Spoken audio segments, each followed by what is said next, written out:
এটা হলো ভেড়াঘাট, আমাদের খুব সুন্দর ভারতের আরেকটা অদ্ভুত জায়গা। মধ্যপ্রদেশ জবলপুর থেকে মাত্র 25 কিলোমিটার দূরত্বে এই জায়গা মার্বেল রক নামেও পরিচিত। প্রকৃতির নিজস্ব সৃষ্টিতে তৈরি এই মার্বেলের উচ্চতা কিন্তু 100 ফিট। এই জন্যই এই মার্বেল রক খুবই বিখ্যাত। সবাই কিন্তু এসে এখানে বোটিং করে। আর এই বোটিং করতে করতে যে গাইড তাদেরকে পাবেন, তারা কিন্তু তাদের কথা বলার যে ইউনিক স্টাইল, সেটাতে তো সবাই মুগ্ধ হবেই। তারা কিন্তু পুরো মার্বেলের শেপ সম্বন্ধে বলতে বলতে আমাদেরকে পুরোটাই ঘুরিয়ে দেখিয়েছে।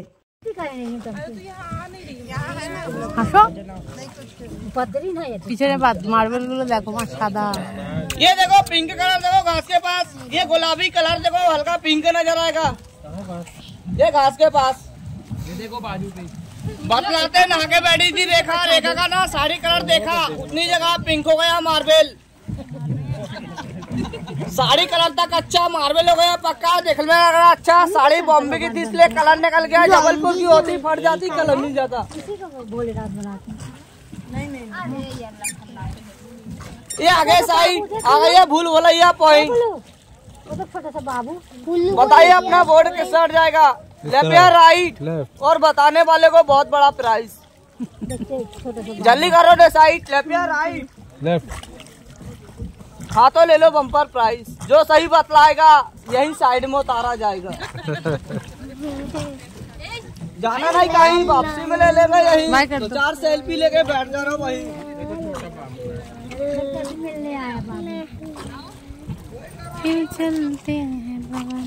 सर मैडम ये देखो बैक साइड, ये स्लेडी मार्बल, ये ग्रे स्टोन। पहले के ना लड़के बच्चे लोग लिखते पढ़ते हो जाते थे पास, आजकल के बच्चे कागज खराब करते, मम्मी पापा गुरुजी को ना बदनाम करते। बच्चे लोग मारते नकल और नहीं आती है अकल, खेलते पबजी बिगाड़ लेते हैं शकल।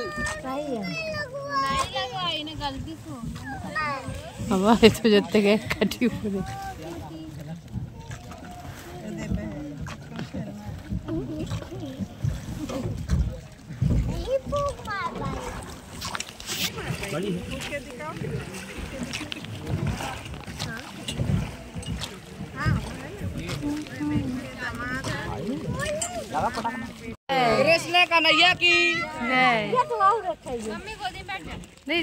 नदी से ना निकाल के स्थापना किया है। नर्मदा जी के कंकड़ कहलाते, शिव शंकर मानो तो शंकर, न मानो तो कंकड़। जोड़ लीजिए हाथ बड़े भोलेनाथ, जो नहीं जोड़ेगा हाथ बाहर आएंगे दांत। हंसने के बाद हाथ जोड़ो पीछे छोड़ो, हर हर महादेव। এটাই তো ইয়ে শম্ভু না কার কথা বললে, যে স্টক খতম হয়ে গেছে, সবাই দিকে মাছ ধরছে।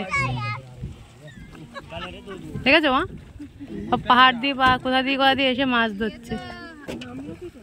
ওই সব উপর দিয়ে এসছে। তো এদিকে সোজা বসো।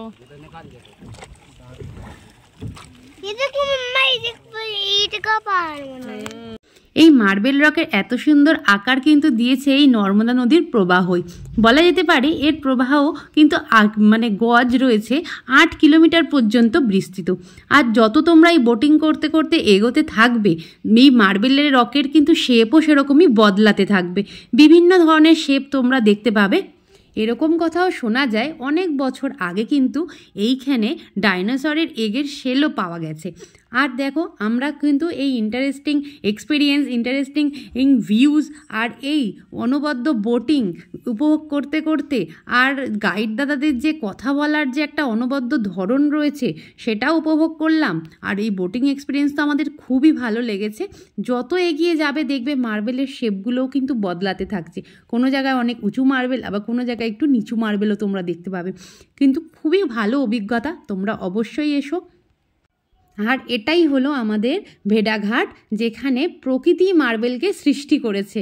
মানে সত্যি এটা ভাবা যায়, এত সুন্দর সাদা মার্বেল প্রকৃতির সৃষ্টি। খুবই সুন্দর জায়গা, খুব সুন্দর এক্সপিরিয়েন্স হলো আমাদের।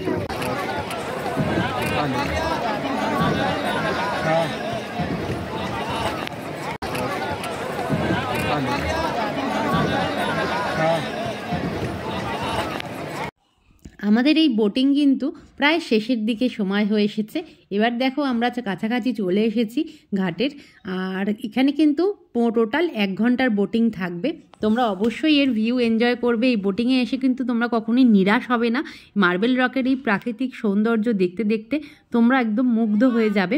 আর দেখো এখানে মাও খুব খুশি হয়েছে, মাকেও একটা নতুন জায়গা দেখালাম, দেখাতে পেরে আমরাও খুব খুশি।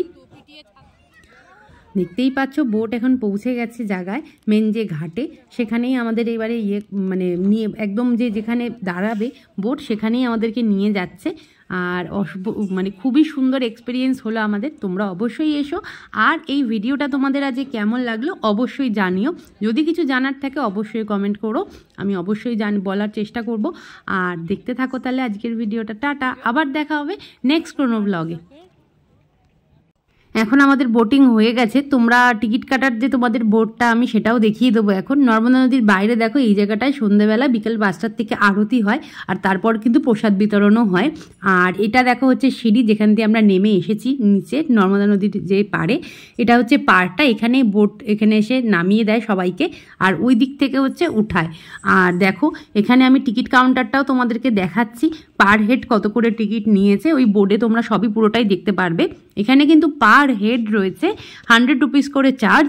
আর তোমাদের কিন্তু আরেকটা জায়গার থেকে যদি কাটতে পারো সেখান থেকে কিন্তু এটা হচ্ছে গভর্নমেন্টের 100 রুপিস। আর হচ্ছে এই গভর্নমেন্টের এখানে কিন্তু বোট কিন্তু মাঝের গিয়ে আবার 50 রুপিস করে গাইড দাদারা চাইবে, কারণ হচ্ছে তোমাদেরকে তাহলে আরেকটু ভেতরের দিকে নিয়ে যাবে। টোটাল 150 করে পড়বে তোমাদের। আর তোমরা কিন্তু অবশ্যই 50 রুপিস পেমেন্ট করো, তাহলে তোমরা কিন্তু আরও একটু যে ভেতরের দিকে নিয়ে গেলে আরও কিছু অনবদ্য জিনিস তোমরা দেখতে পাবে। আর দেখো এখান থেকে সোজা গেলে যে সোজা দেখতে পাচ্ছ যে গ্রিন কালারের টেন্ট লাগানো বোটগুলো দেখতে পাচ্ছ, ওখান থেকেই কিন্তু তোমাদেরকে উঠতে হবে বোটে। আর এখানে কিন্তু মহেঞ্জোদারো, অশোকার মতো সিনেমারও কিন্তু শুটিং হয়েছে, সেগুলো কিন্তু গাইড দাদারা তোমাদেরকে অবশ্যই সেই স্পটগুলো দেখিয়ে দেবে। তাহলে আজকের ভিডিওটা এই পর্যন্তই রাখলাম।